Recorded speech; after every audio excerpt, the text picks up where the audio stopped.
Min-jun Park pressed his palm against the cold metal wall of the command center. Outside the reinforced windows, orange flames painted the night sky of Kepler Station. The mining colony that had been his home for 15 years was dying around him. "Sir, they're breaking through Sector 7, called out tech specialist Rodriguez from her station. Her voice shook despite her training. "The energy shields won't hold much longer." Min-jun watched the tactical display with growing dread. Red dots swarmed across the holographic map like angry insects. The Vorthak ships moved in perfect formation, their weapons cutting through the colony's defenses as if they were made of paper. "How many people made it to the underground shelters?" he asked. 3,000, maybe 4, Rodriguez replied. "But sir, if they break through the main doors..." She didn't need to finish. They both knew what happened to human colonies when the Vorthak arrived. The aliens took no prisoners. They left no survivors. Min-jun had read the reports from other worlds. Entire populations simply vanished. Buildings remained intact, but every living thing disappeared without a trace.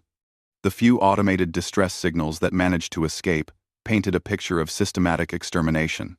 "Contact Earth," Min-jun ordered. "Send everything we have on these attackers." Rodriguez's fingers flew across her console. "The quantum relay is still active, but barely. The Vorthak are jamming most frequencies. Then use the emergency channel, the one connected to the old military networks." Rodriguez hesitated. "Sir, those networks have been inactive for 200 years, since the Never Again Accords. Try it anyway." The emergency channel crackled to life with static. Min-jun grabbed the microphone with steady hands, though his heart hammered against his ribs. "This is Kepler Mining Station to Earth Defense Command. We are under attack by unknown alien forces. They call themselves the Vorthak Hegemony. We have civilian casualties and request immediate assistance." He paused, watching another section of the colony's shield grid flicker and die. "The enemy uses directed energy weapons and gravity manipulation technology. Their ships are approximately 2 kilometers long, dark purple in color, with multiple weapon ports. They showed no attempt at communication before beginning their attack." A massive explosion shook the command center. Emergency lights bathed everything in red. "They appear to be systematically destroying all human settlements in this sector," Min-jun continued. "This is not a random raid. This is extermination. I'm uploading all tactical data and sensor readings." Rodriguez worked frantically at her station. "Upload complete, sir. The message is away." Min-jun looked around the command center one last time. His staff worked with quiet determination, even though they all knew their fate. These were good people. Miners, engineers, teachers, doctors. They had come to Kepler to build something new among the stars. "Evacuate to the shelters," he ordered. "That's a direct command." "What about you, sir?" Rodriguez asked. "Someone needs to maintain the beacon as long as possible. Maybe Earth will send help." 1. Rodriguez and the others filed out reluctantly. Min-jun sealed the blast doors behind them and returned to his station. Through the windows, he could see Vorthak soldiers moving through the colony streets. They were tall, insect-like creatures covered in dark armor. They moved with mechanical precision, checking every building methodically. On Earth, 200 light-years away, the quantum message arrived at a monitoring station buried deep beneath the Swiss Alps. The facility had operated automatically for centuries, faithfully recording signals from humanity's scattered colonies. Senior technician Sarah Kim Chen was reviewing routine maintenance reports when the emergency alert chimed. She had worked at the facility for 20 years and had never heard that particular sound before. The message played through speakers that hadn't been used in decades. Min-jun's voice echoed in the sterile chamber, describing death and destruction among the stars. Sarah's hands trembled as she activated the emergency protocols. Within minutes, Encrypted communications reached the highest levels of Earth's government. The Unified Defense Council convened for the first time in 50 years. President Chen Wei-ming sat at the head of the ancient conference table. Around him, the leaders of Earth's 6 continental unions gathered in person and through holographic projection. The weight of history pressed down on them all. 200 years of peace, said Director Okafor from the African Union. 2 centuries since we sealed away the weapons of the old wars. The colonies were supposed to be safe, added Representative Nakamura from the Pacific Federation. We specifically chose peaceful expansion. No military presence. No territorial conflicts. President Chen studied the tactical data from Kepler Station. The Vorthak ships demonstrated technology that seemed decades ahead of anything humanity had developed for civilian use. But that was because humanity had deliberately chosen a different path. The never-again accords were clear, said Chancellor Volkov from the European Collective. No weapons of mass destruction. No military fleets. No war machines. But we kept them, didn't we? President Chen said quietly. Locked away, but preserved. The council members exchanged glances. They all knew the truth that ordinary citizens had forgotten over the generations. Humanity had not abandoned its capacity for war. They had simply chosen to let it sleep. The Titan protocols, whispered Director Okafor. Madness, said Chancellor Volkov. Those systems were sealed for good reason. President Chen activated his personal communicator. Get me Admiral Zhang. Tell her it's a 7-7 Alpha priority. Sir, said Representative Nakamura, are we really considering awakening the Titans? President Chen looked at each council member in turn. 4,000 people are about to die on Kepler Station. How many more colonies are under attack right now? How many more will be targeted? The holographic display showed Kepler Station's final transmission. Min Jun's voice had grown weaker, but his words remained clear. They're in the compound now. Tell Earth. Tell them we tried to build something beautiful out here. Then, silence. President Chen stood slowly. The Vorthok hegemony has made their position clear. They see humanity as prey to be eliminated. They have forgotten that predators can choose to be peaceful. He pressed his thumb to a scanner that hadn't been used in 2 centuries. Deep beneath Earth's surface, ancient systems began to hum with power. It's time to remind the galaxy why we chose peace instead of war.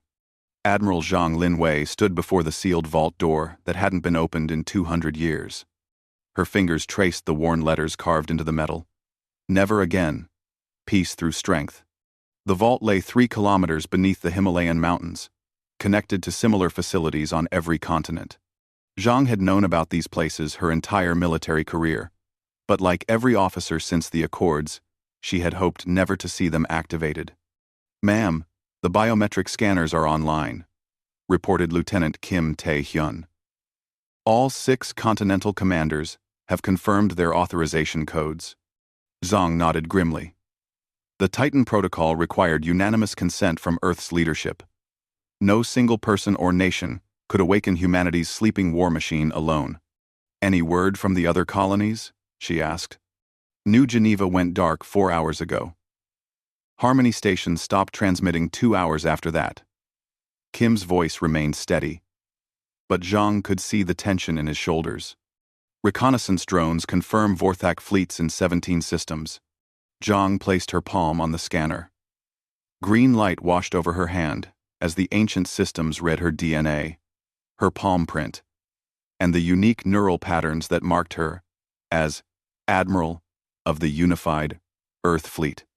A fleet that existed only on paper and in these buried chambers. Admiral Zhang Linwei spoke the vault's artificial intelligence in a voice that seemed older than civilization itself. Please, state your authorization for Titan Protocol activation. Authorization 7-7 Alpha, Zhang replied. Hostile contact with unknown alien force. Multiple civilian casualties. Extinction-level threat to human colonies. Verification complete. Opening Titan. Vault 7. The massive door split apart with a sound like thunder.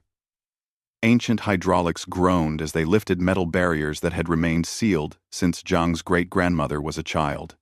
Cool air rushed out, carrying the scent of preservatives and machine oil. Zhang stepped into the vault, her footsteps echoing in the vast chamber. Rows of cylindrical pods stretched into the darkness, each one containing a ship's artificial intelligence that had been put into deep hibernation. These were not ordinary computers. They were the minds of vessels designed for one purpose: total war. AI designation: Prometheus. Activate, Zhang commanded. One of the cylinders hissed open.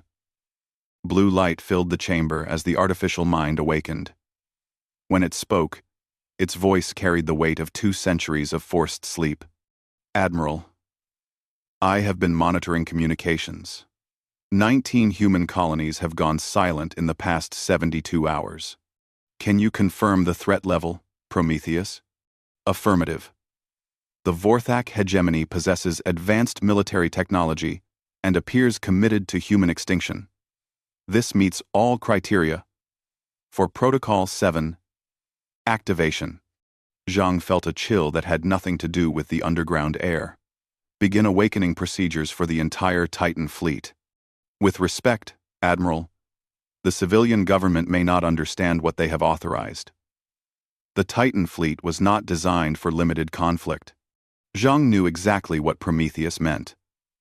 The ships sleeping in these vaults had been created during humanity's darkest period, when Earth itself faced extinction from environmental collapse and resource wars. They represented 200 years of technological advancement focused entirely on survival and victory. The Vorthak have made their intentions clear, Zhang replied. They want to wipe us out. We respond proportionally. Understood, Admiral. Initiating full awakening sequence.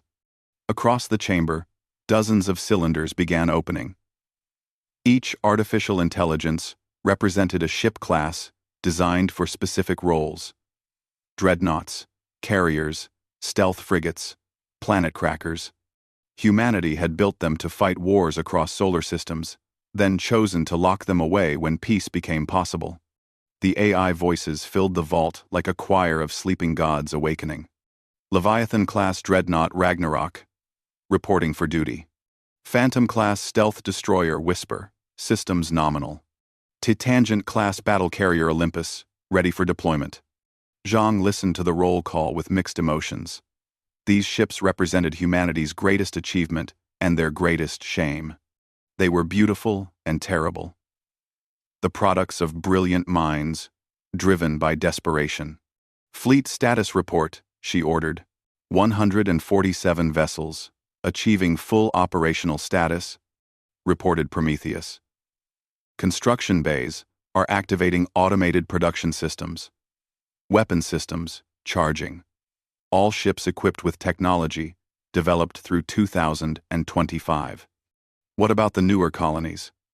Will they understand what's happening? Negative, Admiral. Civilian populations were deliberately kept unaware of military capabilities. This information was classified above top secret. Zhang understood the reasoning. The never-again accords had been humanity's promise to themselves. After centuries of war, they would choose peace. The existence of the Titan fleet was kept secret so that each generation could grow up truly believing in peaceful coexistence. But the price of that peace was ignorance. When the Titans emerged from their hidden bases, humanity's own colonies would be as shocked as their enemies. Admiral, Lieutenant Kim called from the entrance. Priority communication from President Chen. Zhang activated her personal communicator. The president's hologram appeared in the ancient vault, looking small and fragile among the awakening war machines. Admiral, I need to know what we're unleashing. Mr. President. The Titan fleet represents 2 centuries of military advancement. Each ship carries enough firepower to sterilize a planet. Together, they can wage war across multiple star systems simultaneously. President Chen was quiet for a long moment. And the crews? Sir, these ships don't require large crews. The AIs can handle most operations independently. We'll need command staff and specialists, but nothing like the old fleets. How long until deployment? Zhang consulted her tactical display. 12 hours for the first wave, 48 hours for full fleet deployment. Admiral, I want to be very clear about one thing. We are not conquerors. We do not seek to rule or dominate. We protect our people, and then we return to peace. Understood, Mr. President. The Titans remember their purpose. The connection closed, leaving Zhang alone with her awakening fleet. She walked among the cylinders, watching as each AI came online. These artificial minds had been created by humans who understood the cost of war.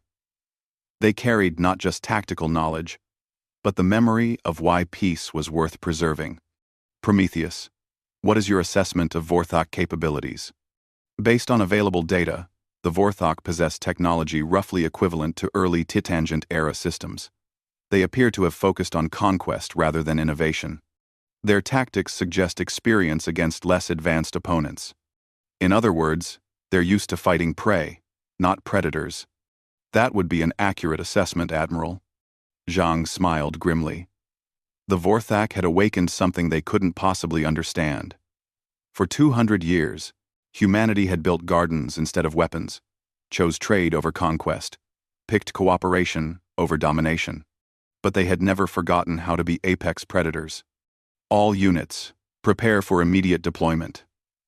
Target: Vorthok-controlled systems. Mission: rescue human survivors and eliminate the threat. Admiral, Prometheus spoke with something that might have been satisfaction.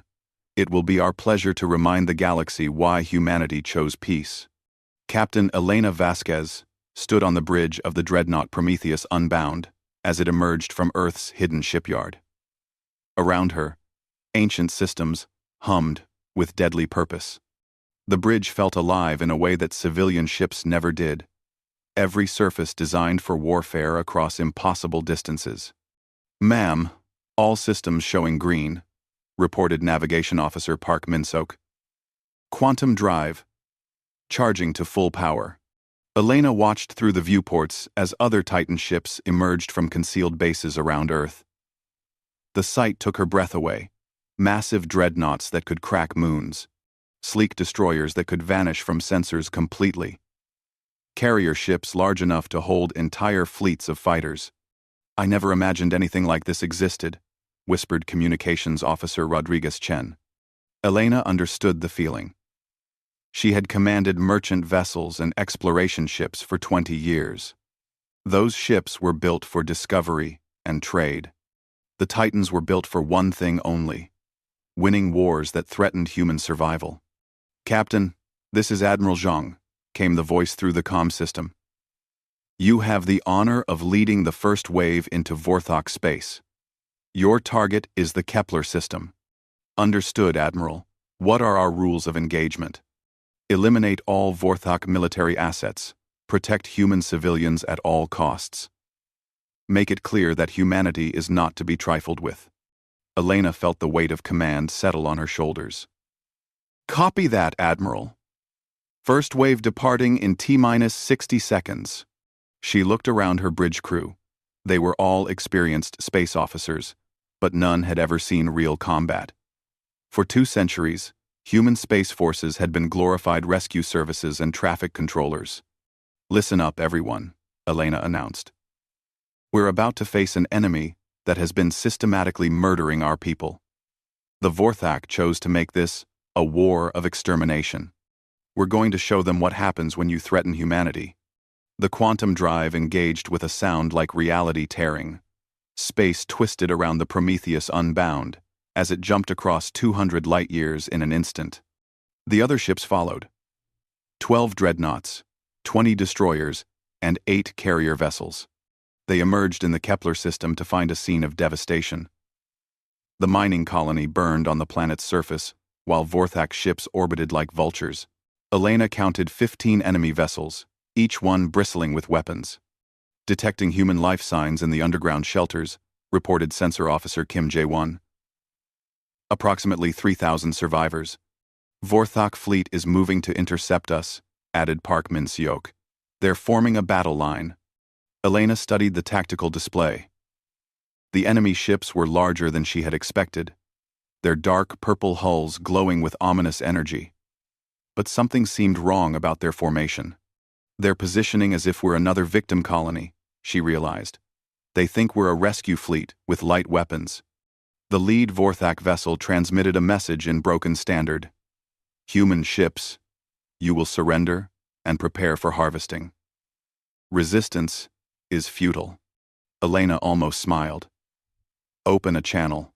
The main screen flickered to life, showing the bridge of the Vorthak flagship. The alien commander was tall and insect-like, with 4 arms and compound eyes that glittered with cruel intelligence. I am Admiral Kethvar of the Vorthak hegemony, the creature said. Your species has been marked for extinction. Submit now, and your deaths will be quick. I'm Captain Elena Vasquez of the Earth Defense Force. Elena replied calmly. You attacked our civilians. You murdered our people. Now you get to learn why that was a mistake. Kethvar's mandibles clicked in what might have been laughter. You bring 40 ships against our thousands. Your technology is primitive. Your weapons are weak. You're right about one thing, Elena said. We only brought 40 ships to your party. Let me show you why that's more than enough. No. No. No. No. She cut the transmission and turned to her weapons officer. Light them up. The Prometheus Unbound's main guns charged with energy that made the bridge lights flicker. When they fired, reality itself seemed to bend around the beams. The lead Vorthak ship simply ceased to exist.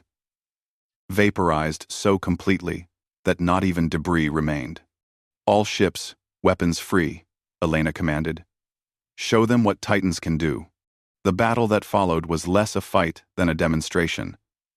Vorthak energy weapons struck the Titan ships and simply bounced off advanced shielding.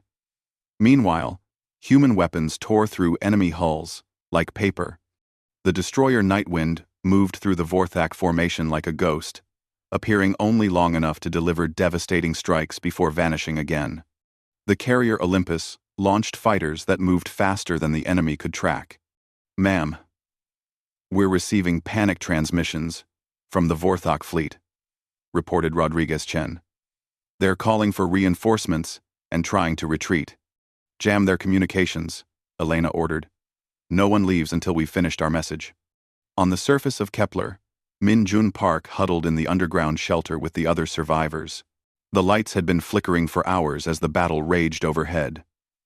Through the thin walls, they could hear the sounds of combat echoing across the planet.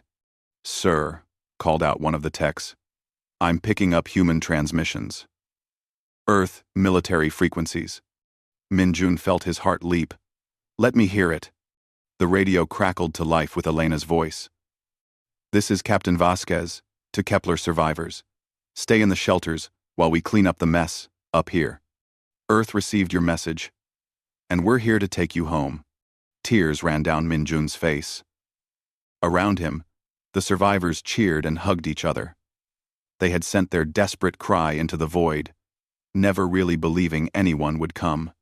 Above their heads, the last Vorthak ship exploded in a burst of purple fire.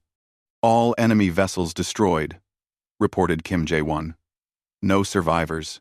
Elena studied the tactical display with satisfaction. The entire engagement had lasted less than 30 minutes. 15 Vorthak ships, reduced to scattered atoms by a force 1/3 their size. Ma'am, we're detecting quantum signatures, Park Min-seok announced. More ships incoming. A lot more. Elena's blood went cold as her sensors revealed the approaching fleet. 200 Vorthak vessels, including ships larger than anything they had yet encountered. Well, she said quietly, now they know we're not helpless prey. The massive Vorthak fleet emerged from quantum space with weapons already charging. At their head was a ship that dwarfed even the Titan dreadnoughts. Its hull covered in exotic weapon systems. Admiral Kethvar's voice echoed across all frequencies. So, the humans have some teeth after all. No matter. You face the full might of the hegemony now. Surrender or be exterminated. Elena looked at her tactical display. 40 Titan ships against 200 Vorthak vessels. On paper, the odds looked impossible, but Elena was beginning to understand something the enemy had not yet grasped. The Titans had not been built to fight fair fights. They had been built to win wars against impossible odds. All ships, this is Prometheus Unbound, form battle formation Omega. Prepare to show these invaders what happens when you threaten our people. The Titan fleet moved with mechanical precision, each ship taking its assigned position. Ancient battle algorithms activated, drawing on 2 centuries of accumulated tactical knowledge. Elena smiled grimly as she watched the enemy fleet approach. The Vorthak were about to learn a hard lesson about the difference between predators and prey. Weapons hot, she commanded. Let's finish this. Admiral Kethvar stared at his tactical display in disbelief. His advanced scouts had described humans as weak creatures with primitive technology, soft beings who built farms instead of fortresses, who chose trade over conquest. The wreckage of 15 Vorthak warships told a different story. Admiral, hissed his tactical officer, the human vessels possess energy output readings beyond our measurements. Their weapons appear to operate on principles we don't understand. Kethvar's mandibles clicked in frustration. The hegemony had conquered 47 species across 12 systems.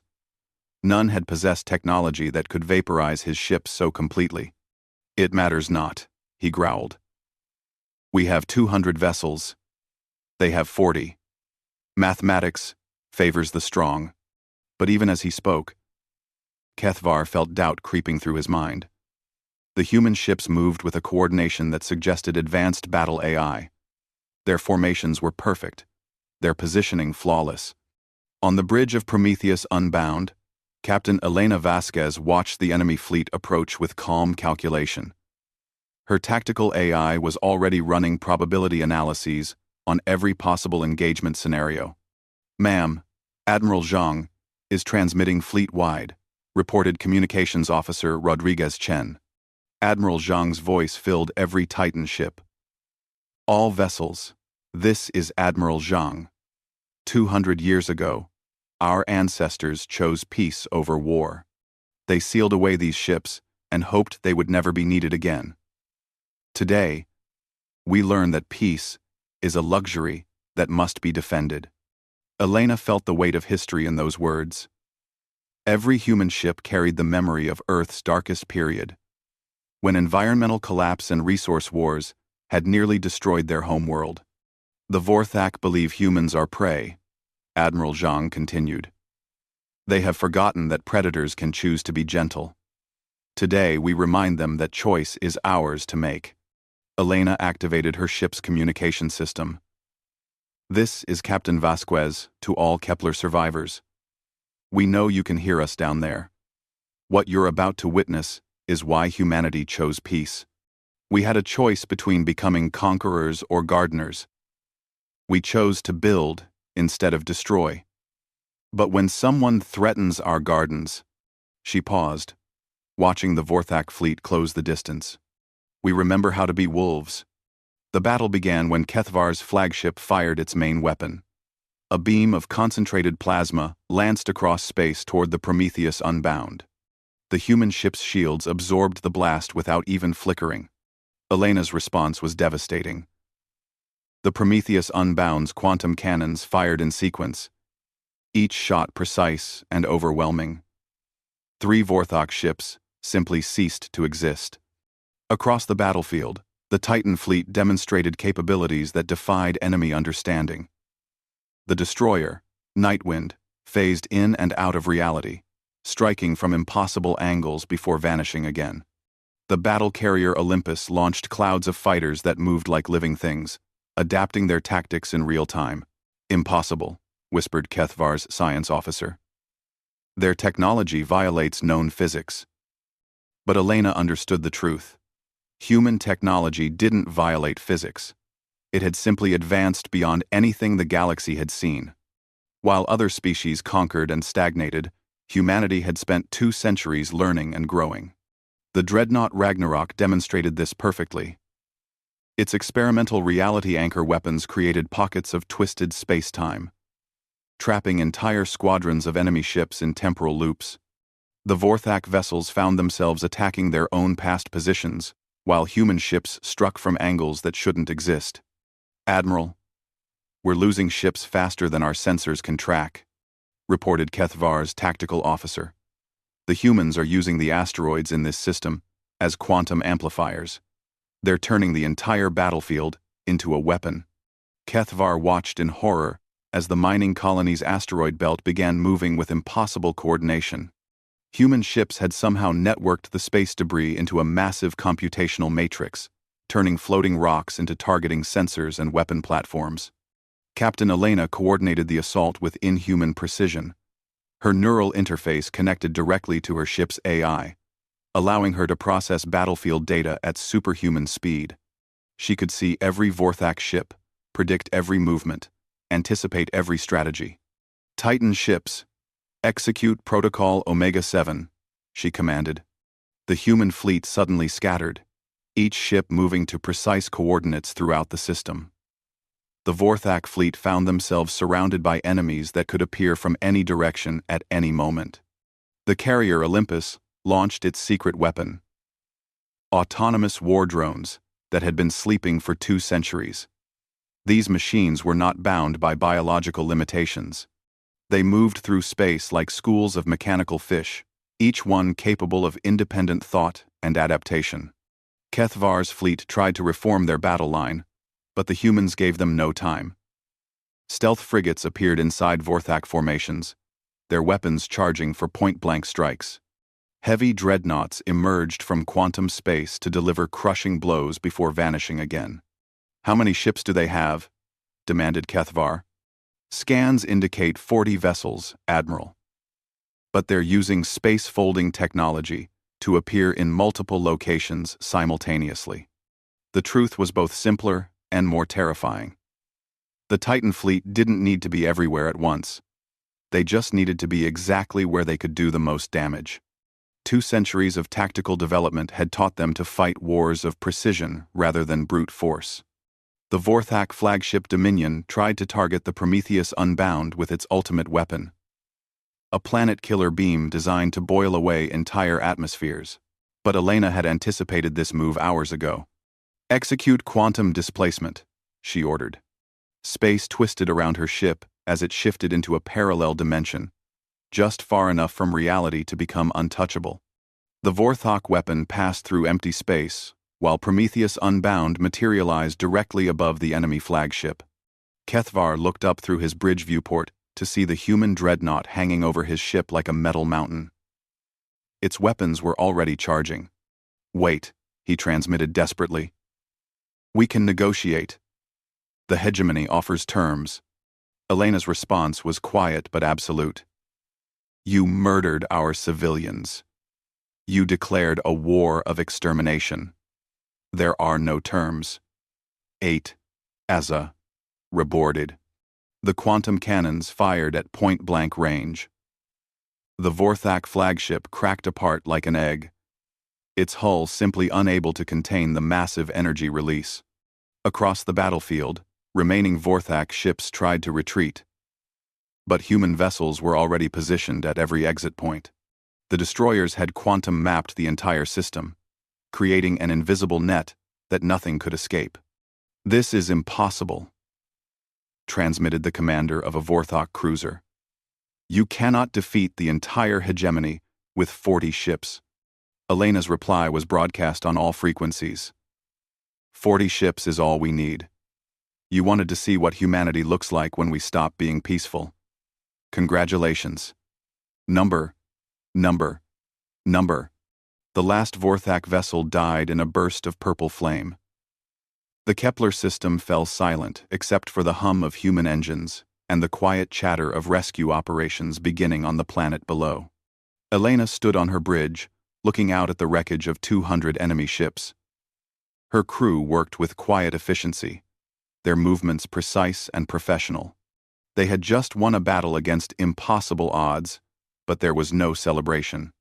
"Ma'am," reported Kim Jae-won, "we're detecting quantum signatures from adjacent systems.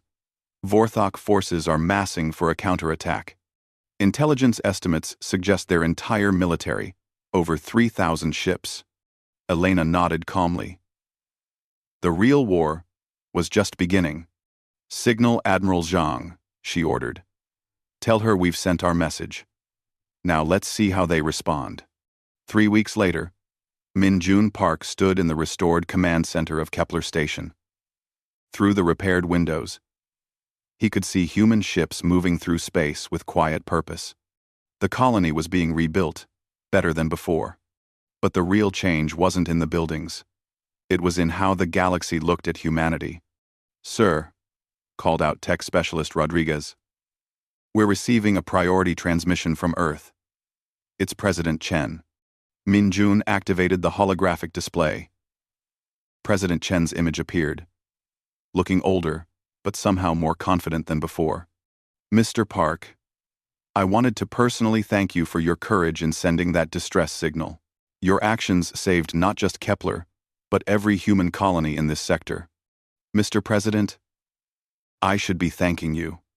When I sent that message, I never imagined Earth could respond so decisively." President Chen smiled sadly. "Few people did. We deliberately kept our capabilities secret, even from our own colonies. The peace we built depended on people truly believing in peaceful coexistence." Min-jun understood. For 2 centuries, human expansion had been deliberately gentle. They traded with other species, shared knowledge, offered friendship. Most colonists genuinely believed that was all humanity was capable of. "What happens now?" Min-jun asked. "Now we return to peace. But this time, the galaxy understands the choice we're making." The war with the Vorthok hegemony had lasted exactly 18 days. 3,000 enemy ships had faced the full Titan fleet in the final battle at the Vorthok homeworld. The engagement lasted 6 hours. When it ended, the hegemony's military no longer existed. Admiral Zhang stood in the ruins of the Vorthok capital, accepting the surrender of their planetary government. The insect-like aliens cowered before her, their compound eyes reflecting the smoking remains of their once mighty fleet. "The Vorthok hegemony is dissolved," she announced to the assembled alien leaders. "Your war fleets are destroyed. Your conquest campaigns end here." The former Admiral Kethvar, now a prisoner, clicked his mandibles in defeat. "We didn't hide it," Zhang replied. "We chose not to use it. There's a difference." The galaxy took notice. Within weeks, diplomatic envoys from dozens of species arrived at Earth.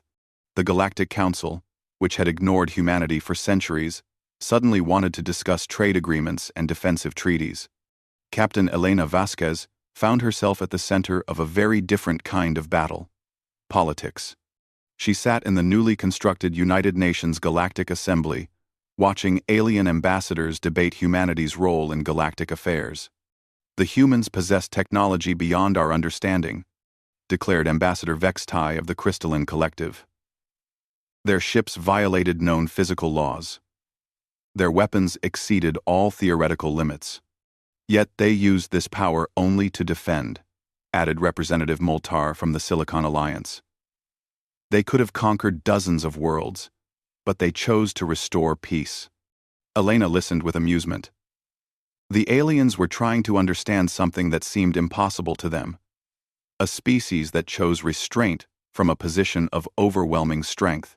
Dr. Sarah Kim Chen, now Earth's lead scientific advisor, addressed the assembly. "Honored representatives, humanity offers to share our knowledge freely: medical technology, agricultural advances, energy solutions. We ask for nothing in return, except peaceful coexistence." The alien delegates whispered among themselves in dozens of languages.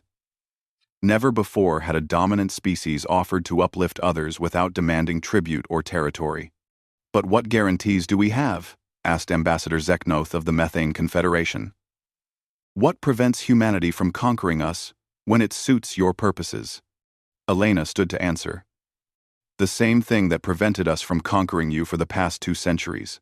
We choose not to. The silence that followed spoke volumes. Back on Earth, Admiral Zhang walked through the Titan vaults as the great ships returned to their slumber. One by one, the artificial intelligences shut down their consciousness, entering hibernation until they might be needed again. Prometheus, final report, she commanded. Admiral, all objectives achieved, human colonies secured, Vorthak threat eliminated, galactic political landscape stabilized. The Titans returned to sleep with honor. Any final observations? Yes, Admiral. The galaxy now understands that peace is not weakness. They have seen our strength and chosen cooperation over conflict. This is perhaps the greatest victory of all. Zhang nodded as the AI's consciousness faded into hibernation. Around her, the vault seals engaged once more. The weapons of war returned to darkness, waiting for a crisis that might never come. President Chen stood before the Global Assembly, delivering his address to Earth's citizens. Behind him, a holographic display showed human colonies across 47 systems, all safe and thriving. My fellow humans, he began. 3 weeks ago, we faced a choice. We could have allowed our people to be murdered in silence, or we could have revealed our true capabilities. We chose to protect our own. The assembly hall was packed with representatives from every nation and colony. They had come to hear Earth's leader explain how their peaceful species had suddenly revealed the power to destroy civilizations. For 2 centuries, we have chosen peace. We built gardens instead of fortresses. We chose exploration over expansion. We offered friendship instead of demanding tribute. President Chen paused, looking out at the sea of faces. Some have asked whether this makes us hypocrites. Were we lying when we claimed to be peaceful? The answer is simple. Peace is not the absence of strength. Peace is the choice to use strength only for protection. In the audience, Minjun Park listened with pride. He thought of his colonists, safely rebuilding their lives among the stars. He thought of children who would grow up knowing that Earth would protect them, no matter how far they wandered. The galaxy has seen what we are capable of. President Chen continued. They have also seen what we choose to do with that capability. We return to our peaceful ways, but now the universe understands that this is our choice, not our limitation. The applause that followed echoed across Earth and its colonies. Humanity had revealed its teeth, then chosen to smile instead. Elena Vasquez returned to her ship for the final time.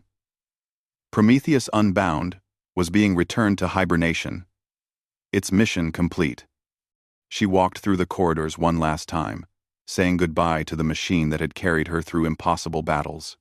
Captain, spoke the ship's AI, it has been an honor to serve with you. The honor was mine, Prometheus. Sleep well. Hopefully, we won't need to wake you again. And if you do, we will be ready. Elena sealed the ship's command deck and watched as it was lowered into its underground berth. Around Earth, similar scenes played out as the Titan fleet returned to its long slumber. The galaxy had learned an important lesson. Humanity was not sheep pretending to be wolves. They were wolves who had chosen to be shepherds. And sometimes, when the flock was threatened, shepherds had to remind the world why sheep needed protection. The SOS from Kepler Station had awakened the sleeping war titans of Earth. Now, those titans slept again, content in the knowledge that their vigil continued. Peace through strength. The oldest lesson in the universe, finally understood by all.